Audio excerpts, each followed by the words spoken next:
Ahora veremos la biosíntesis de las proteínas, proceso conocido también con el nombre de traducción proteica.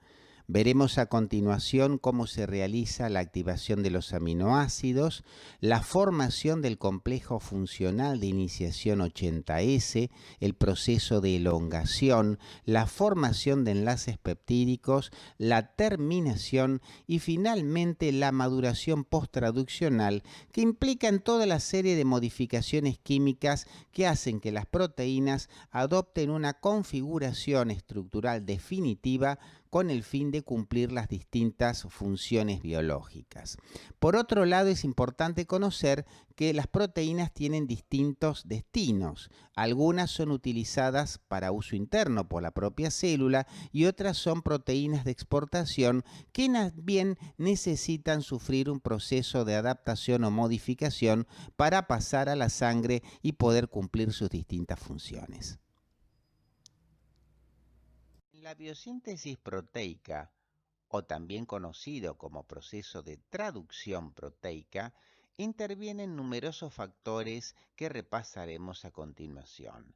El ARN mensajero, el ARN de transferencia, los ribosomas, las enzimas que activan los aminoácidos, conocidas como aminoacila RNT sintetasas, necesitaremos energía en forma de ATP y GTP, factores de iniciación, la enzima peptidiltransferasa, que se encargará de formar los enlaces peptídicos, factores de elongación y finalmente factores de terminación. Comenzaremos por analizar las características generales del ARN mensajero. Como ustedes saben, se sintetiza como largo precursor, generalmente ARN nuclear heterogéneo, son estables, pese a ser heterogéneos, y tienen dos extremos. Un extremo 5' con el trifosfato de 7-metilguanosina, conocido como extremo CAP, cuyas funciones son el reconocimiento del ARN mensajero por el ribosoma, la estabilización del ARN mensajero y evitar el ataque por 5 exonucleasas. En el otro extremo, el 3', existe una cola poli-A formada por más de 100 restos de poliadenililatos, cuyas funciones son fundamentalmente asegurar la estabilidad intracelular del ARN mensajero, evitar el ataque por 3' exonucleasas y permitir el pasaje del ARN mensajero al citoplasma. El ARN mensajero lleva los codones. Cada codón codifica un aminoácido, salvo los llamados codones sin sentido.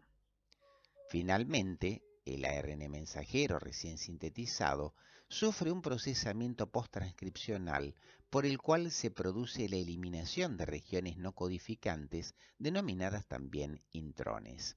Esto se realiza gracias a lo que se conoce con el nombre de splicing. ¿Cómo se organiza una unidad transcripcional eucarionte?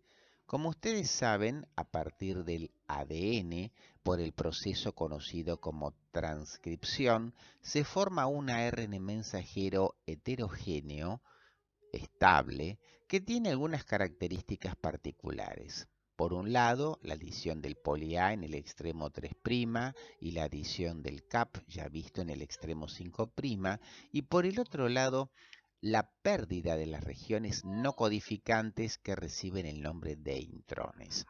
El ARN maduro ya está listo para pasar al citoplasma y en el citoplasma codificar o de alguna manera asegurar la síntesis de las distintas proteínas a través de los ribosomas. Un segundo factor interviniente en la síntesis de proteínas es el ARN de transferencia. El ARN de transferencia transporta los aminoácidos para la síntesis proteica. En general es pequeño, está formado por solamente 75 nucleótidos. Actúa como una molécula adaptadora, ya que por un lado habla el código de bases y por el otro lado habla el código de aminoácidos. Existen 20 especies distintas, una ARN de transferencia para cada aminoácido, Posee 4 brazos principales y uno adicional, y destacamos 2 brazos particulares, uno que es el aceptor de los aminoácidos y el otro que es el anticodón. Como ustedes ven, el ARN de transferencia tiende a adoptar una estructura en hoja de trébol, existiendo pareamientos de las bases complementarias en los brazos y en general tienen poca estabilidad en los eucariontes. Los ribosomas eucariotes están formados por 2 subunidades. La subunidad mayor, en forma de gorro frigio, que tiene un coeficiente de sedimentación de 60 unidades Rydberg, 60S, y una subunidad menor de 40 subunidades Rydberg de flotación. Por otro lado, tenemos que considerar que el ribosoma eucariótico completo tiene un coeficiente de sedimentación de 80S. ¿Cuáles son las etapas de la traducción o de la biosíntesis proteica? En primer lugar, tenemos la activación del aminoácido. En segundo lugar, el proceso de iniciación. En tercer lugar, la elongación de la cadena polipeptídica. En cuarto lugar, la terminación. Y en quinto lugar, el procesamiento posttraduccional, conocido también como la maduración de la cadena polipeptídica recién sintetizada. En esta diapositiva se esquematiza el proceso de traducción proteica. Una vez que se realizó la activación del aminoácido, se produce la disociación de la subunidad mayor de la subunidad menor del ribosoma para permitir el acoplamiento del ARN de mensajero. Este ARN mensajero trae el primer codón de iniciación, AUG, que permite la incorporación del aminoácido metionina unido al ARN de transferencia. Las 2 subunidades disociadas se vuelven a unir y entonces se forma el complejo funcional de iniciación 80S que dará origen a la síntesis de la cadena polipeptídica. El aminoácido metionina quedará en lo que se conoce como sitio peptídico, quedando un lugar libre, que es el siguiente codón, que codificará la llegada de un nuevo aminoácido. Es entonces que la enzima peptidiltransferasa se encargará de la formación del enlace peptídico y del crecimiento de la cadena polipeptídica hasta llegar entonces a los codones sin sentido que determinarán la finalización del proceso de traducción proteica. En ese momento, la cadena polipeptídica será liberada y entonces sufrirá una serie de modificaciones estructurales conocidas con el nombre de maduración posttraduccional. Enfatizamos que el sentido de la traducción es de 5' a 3' y que las proteínas son sintetizadas desde su extremo aminoterminal hacia el carboxilo terminal. En la primera etapa de la biosíntesis proteica se produce la activación del aminoácido. Dicha activación es catalizada por enzimas conocidas con el nombre de aminoacil ARNT sintetasas, cuya reacción general catalizada implica la unión del aminoácido al ARN de transferencia con gasto de energía y la formación del complejo aminoacil ARNT, AMP y pirofosfato. Posteriormente, todo el equilibrio de la reacción estará desplazado hacia la formación del aminoacil ARNT, ya que el pirofosfato será degradado por una enzima pirofosfatasa. En sí, la activación del aminoácido se realiza en 2 etapas. En una primera etapa se produce la unión de la enzima al ATP y al aminoácido, formándose el complejo enzima-aminoácido AMP y pirofosfato. En una segunda etapa, el complejo enzima aminoácido AMP se une a ARN de transferencia y es entonces cuando se forma el complejo ARNT aminoácido. Se desplazan de aquí también la enzima y el AMP. Las aminoacil ARNT sintetasas poseen 5 dominios funcionales. Una primera etapa de reconocimiento del aminoácido, una segunda etapa de fijación del ATP y activación del aminoácido, una tercera etapa de reconocimiento del ARN de transferencia, una cuarta etapa de fijación del aminoácido activado sobre el ARN de transferencia y finalmente la función correctora que tiene la enzima que implica la eliminación de aminoácidos fijados por error. Esta es la estructura del aminoácido ARNT. Como ustedes podrán apreciar, el aminoácido se une al extremo CCA del ARN de transferencia a través de un enlace de tipo éster. Este enlace se establece entre el extremo carboxílico del aminoácido y el oxidrilo de posición 3' de la adenina del extremo CCA. A continuación, comenzamos con la iniciación de la traducción, donde el primer paso es la disociación del ribosoma. La subunidad mayor 60S se separa de la subunidad menor 40S gracias a la presencia de un factor proteico conocido como factor de iniciación 3 o también disociasa. En la siguiente reacción se produce la formación del complejo de entrada. GTP, factor de iniciación 2 y metionina forman lo que se llama el complejo ternario. Este complejo ternario irá a ingresar a la subunidad menor 40S del ribosoma para formar lo que se llama el complejo de entrada. En el siguiente paso se produce la llegada del ARN mensajero con el codón de iniciación AUG que codifica el acoplamiento del aminoácido metionina que viene de la mano del ARN de transferencia. Quiere decir que al finalizar dicho proceso tenemos la formación del complejo de iniciación 40S. Formado el complejo de iniciación 40S, en el siguiente paso se produce el acoplamiento de la subunidad mayor del ribosoma, 60S, para cerrar de esa manera el complejo de iniciación 80S, que es el que comenzará la síntesis de la cadena polipeptídica. Comienza luego la elongación o crecimiento de la cadena polipeptídica. Para ello, ingresa un nuevo aminoácido ARNT que va a estar codificado por el siguiente codón en el ARN mensajero de la mano de un factor de elongación alfa y de GTP, conformando lo que se llama un complejo ternario. Posteriormente se produce la hidrólisis del GTP y es entonces que el aminoácido ARNT queda inserto en lo que va a ser el futuro sitio peptídico sobre la cadena de ARN mensajero. En el proceso de elongación, el ribosoma se desplaza sobre el ARN mensajero en dirección 5'3' y avanza entonces un codón por ciclo. La cadena polipeptídica en crecimiento crece un aminoácido por vez desde el extremo aminoterminal al extremo carboxilo terminal. Puede observarse la etapa de elongación en la biosíntesis proteica. El aminoácido metionina, que es el aminoácido iniciador, se encuentra situado en el sitio P de la cadena de ARN mensajero. Por su parte, el sitio aminoacídico está dispuesto para recibir un nuevo aminoácido, el cual será codificado por el codón correspondiente. En este caso lo hemos ejemplificado como el aminoácido arginina.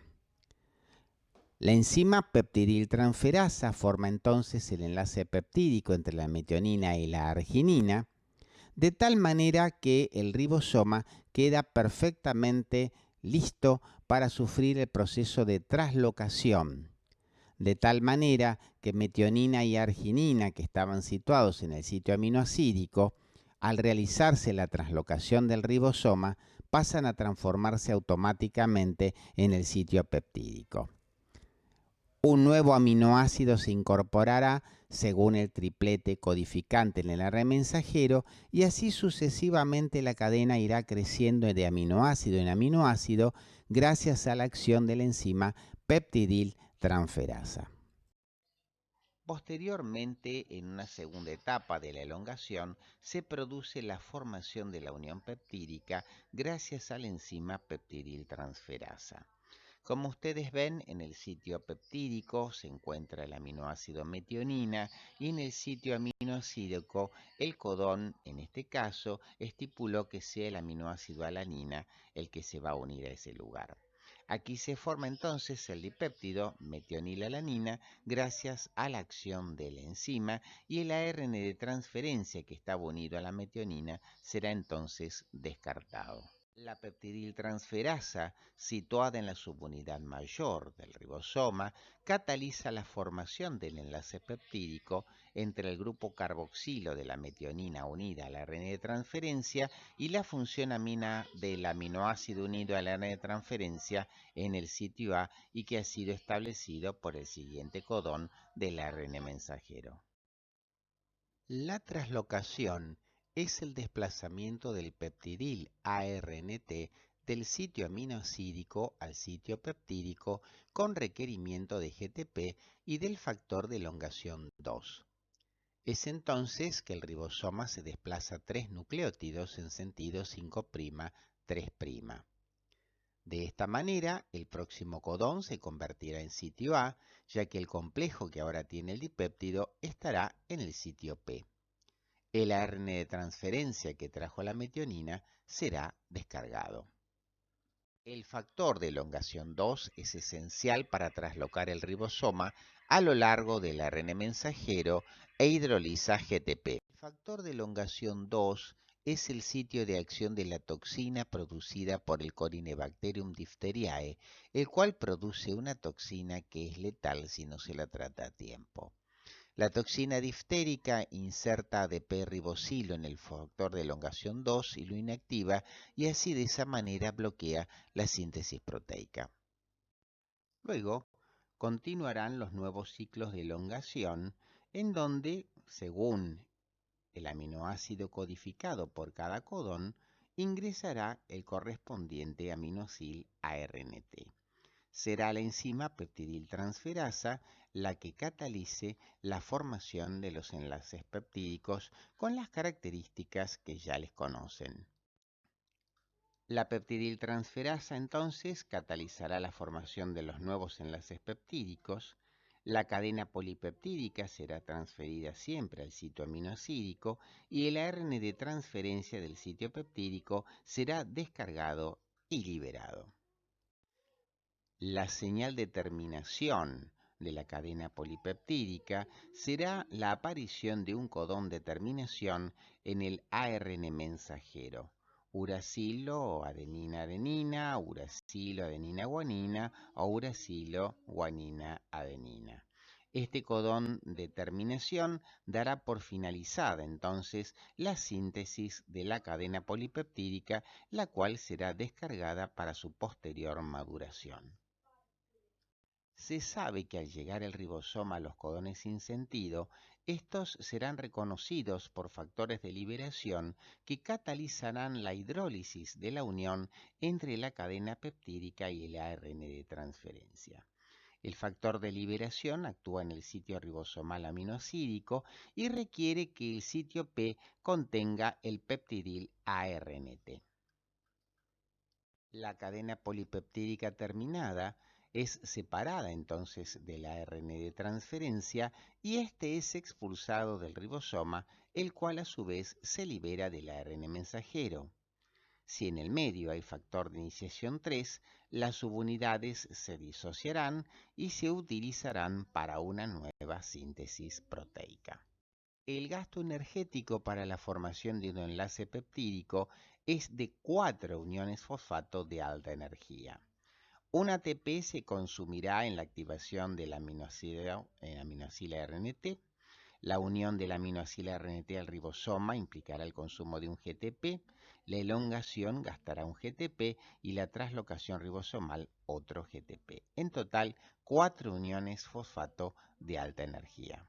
Una vez que la cadena polipeptídica ha sido sintetizada y liberada, puede sufrir algunas de las siguientes modificaciones posttraduccionales: plegamiento proteico, modificación de los extremos amino y carboxilo terminales, hidroxilación de la prolina y la lisina, fosforilación del hidroxilo de los residuos de serina, treonina y fenilalanina, carboxilación sobre residuos de aspartato y glutamato, glicosilación, agregado de un grupo prostético o bien formación de puentes disulfuro. Modificaciones posttraduccionales. La información que determina el destino posttraduccional reside en la estructura primaria de las proteínas. Recuerden ustedes que la estructura primaria definía el número, el orden y la clase de aminoácidos presentes, las uniones químicas que estabilizaban la unión peptídica y los puentes disulfuro, y la estructura primaria, recordarán también, está determinada genéticamente. Por otra parte, es la estructura primaria la que determina la secundaria, la terciaria y también la cuaternaria. El plegamiento de la cadena polipeptídica permite a dicha proteína adquirir la conformación que determina su actividad biológica. El sentido y la variedad de este plegamiento está regido por la estructura primaria y es facilitado y guiado por proteínas denominadas chaperonas. Las chaperonas son proteínas que dirigen el plegamiento de otras. Estabilizan las conformaciones que el péptido naciente adopta antes de llegar a su estado final para evitar de esa manera formas anómalas. En los eucariontes, el primer aminoácido metionina es eliminado por peptidasas. En proteínas que atraviesan membranas, se elimina el extremo amino terminal, un péptido hidrofóbico denominado señal.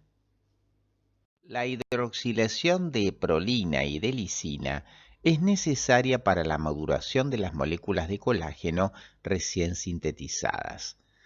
Por otro lado, la fosforilación es un tipo de modificación covalente que se realiza por quinasas que transfieren fosfato desde el ATP. La carboxilación de restos glutamato, por otra parte, permite la activación de proteínas como la trombina. Las glicoproteínas se sintetizan por adición de cadenas laterales de oligosacáridos a restos ya sea de asparagina, serina o treonina, como veremos posteriormente. La formación de puentes disulfuro entre cisteínas, como ustedes ya conocen, permite estabilizar la estructura terciaria proteica. La adición de grupos prostéticos ocurre, por ejemplo, con el grupo hemo de las hemoproteínas, después de la síntesis proteica y su completa separación del ribosoma. ¿Cuál es el destino de las proteínas sintetizadas? Las proteínas sin señales específicas permanecen en el citoplasma.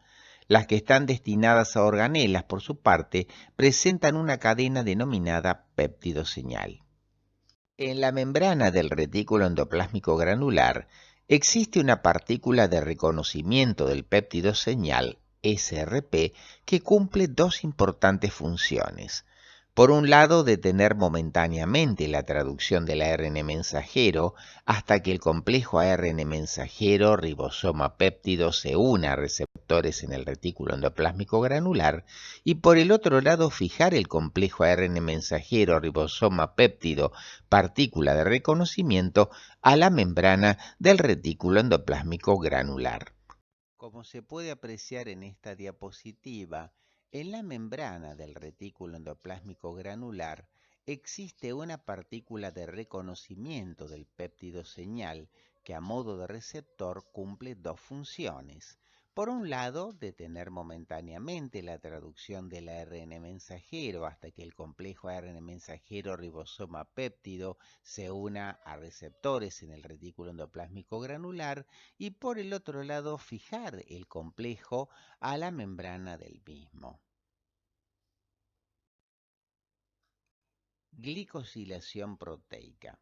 Como ustedes recordarán, las glucoproteínas pertenecen al grupo de los heteroglicanos. Contienen cadenas de oligosacáridos covalentemente unidos a su armazón de polipéptidos. Cerca del 50% de las proteínas eucariontes tienen azúcares anexados. Las diferencias más significativas entre glucoproteínas y proteoglicanos se basan en que las glucoproteínas tienen mayor porcentaje de proteínas, no están formados por disacáridos repetitivos, denominados glicosaminglicanos, no tienen ácidos urónicos, su estructura puede ser lineal o ramificada, requieren dolicol-fosfato para su síntesis y la unión a la proteína se hace según la unión sea carbono-oxígeno, como el caso de las mucinas, carbono-nitrógeno, como en las proteínas plasmáticas, o galactosa-oxígeno, como en el caso del colágeno. Las funciones de las glucoproteínas son múltiples, estructurales, informativas y funciones dinámicas en general. De acuerdo a la naturaleza de la unión entre sus cadenas polipeptídicas y sus cadenas de oligosacáridos, las glucoproteínas se clasifican en las que poseen enlaces N-glucosídicos, las que poseen enlaces oxígeno-glucosídicos y las glucosilfosfatilinositol ancladas, también llamadas GPI ancladas. Las glucoproteínas con enlaces N-glicosídicos se distinguen por la presencia de uniones asparagina N-acetilglucosamina. Constituyen la clase principal de glucoproteínas e incluyen tanto a proteínas circulantes como las unidas a membrana. Su biosíntesis implica la participación del dolicol fosfato oligosacárido. El dolicol fosfato es necesario para la síntesis de las glucoproteínas, sobre todo aquellas que tienen enlaces N-glucosídicos. A destacar es la naturaleza isoprenoide que tiene este alcohol fosfatado. El proceso de N-glicosilación puede dividirse en dos etapas. Una primera etapa de ensamblaje y transferencia del dolicol pirofosfato oligosacárido y una etapa de procesamiento de la cadena de oligosacárido. En una primera etapa de la glicosilación proteica se produce el ensamblaje y la transferencia. Dicho proceso se lleva a cabo en el retículo endoplásmico granular y una molécula de dolicol fosfato reacciona con UDP N-acetilglucosamina para formar dolicol pirofosfato N-acetilglucosamina y UMP. La enzima que cataliza esta reacción es una transferasa y existe un inhibidor in vitro que es la tunicamicina. Siguiendo la etapa de ensamblaje y transferencia, a la N-acetilglucosamina pirofosfato dolicol se van agregando distintos glúcidos, por ejemplo, N-acetilglucosamina unida al UDP, manosa unida al GDP, y así sucesivamente va creciendo la cadena formada fundamentalmente por el oligosacárido N-acetilglucosamina y también la manosa. Obsérvese cómo va creciendo la cadena oligosacárida con restos de manosa que son incorporados gracias a enzimas conocidas como transferasas. Una vez formadas las cadenas oligosacáridas a nivel del retículo endoplásmico rugoso, por acción de proteíntransferasas, glucosidasas y manosidasas, la cadena oligosacárida irá adoptando su configuración definitiva para pasar al aparato de Golgi, donde las proteínas serán almacenadas en vesículas. En el procesamiento de la cadena oligosacárida, el oligosacárido glucosa manosa N-acetilglucosamina se transfiere a partir del dolicol fosfato oligosacárido para formar un enlace N-glicosídico con uno o más residuos específicos de asparagina de una proteína receptora que emerge de la superficie luminal de la membrana del retículo endoplásmico granular. La transferencia se realiza hacia residuos específicos de asparagina en la secuencia asparagina X-serina-treonina, donde la X es cualquier residuo, excepto prolina, aspartato o glutamato. Procesamiento de la cadena oligosacárida. La transferencia se realiza de modo cotraduccional en el retículo endoplásmico. El oligosacárido unido a la proteína después es procesado parcialmente por las glucosidasas y manosidasas. si no hay adición de azúcares, el resultado entonces será una cadena con alto contenido de manosa. Como se ve en esta diapositiva, el oligosacárido unido a la cadena polipeptídica, que se ve en rojo, después de haber sido procesado parcialmente por las glucosidasas y manosidasas, si no hay adición de nuevos azúcares, termina resultando en una cadena con alto contenido de manosa.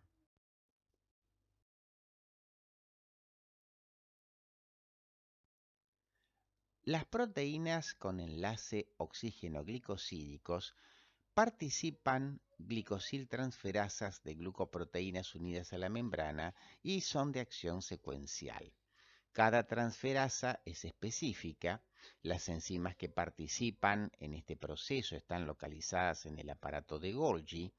El dolicol fosfato oligosacárido no está involucrado en este caso, a diferencia de lo que le ocurría con los enlaces N-glicosídicos. Cada reacción de glicosilación involucra un nucleótido unido a un azúcar y finalmente la oxiglicosilación se lleva a cabo de manera posttraduccional en residuos de serina o bien de treonina. Las proteínas mitocondriales poseen un péptido señal en el extremo aminoterminal que es rico en aminoácidos con carga positiva. Complejos proteicos actúan como canales para la translocación de estas proteínas con gasto de ATP y dentro de la mitocondria una peptidasa hidroliza entonces el péptido señal.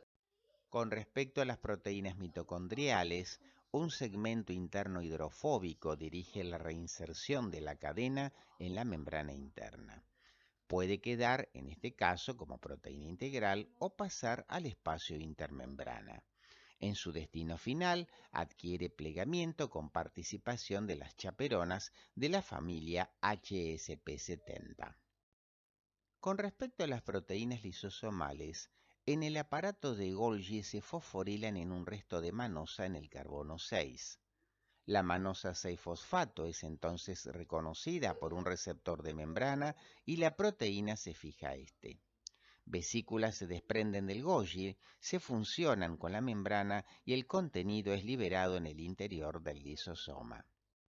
Finalmente, las proteínas nucleares utilizan un péptido señal, que es un segmento corto de aminoácidos con carga preferentemente positiva y localizado en cualquier parte de la cadena.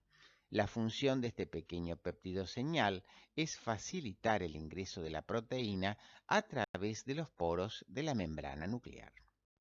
Los polisomas libres son estructuras citoplasmáticas compuestas por un ARN mensajero sobre el cual se encuentran múltiples ribosomas traduciendo una proteína. La función de los polisomas es sintetizar proteínas citoplasmáticas, algunas proteínas mitocondriales y algunas proteínas de membrana y liberarlas entonces al citoplasma. Veremos a continuación de qué manera los antibióticos afectan la síntesis proteica bacteriana. En primer lugar, destacamos la acción de la streptomicina, que es un antibiótico mayor en el tratamiento de la tuberculosis pulmonar. Este antibiótico actúa a nivel de la subunidad menor de los ribosomas bacterianos, produciendo alteraciones en el mecanismo que permite el encaje entre codón y anticodón.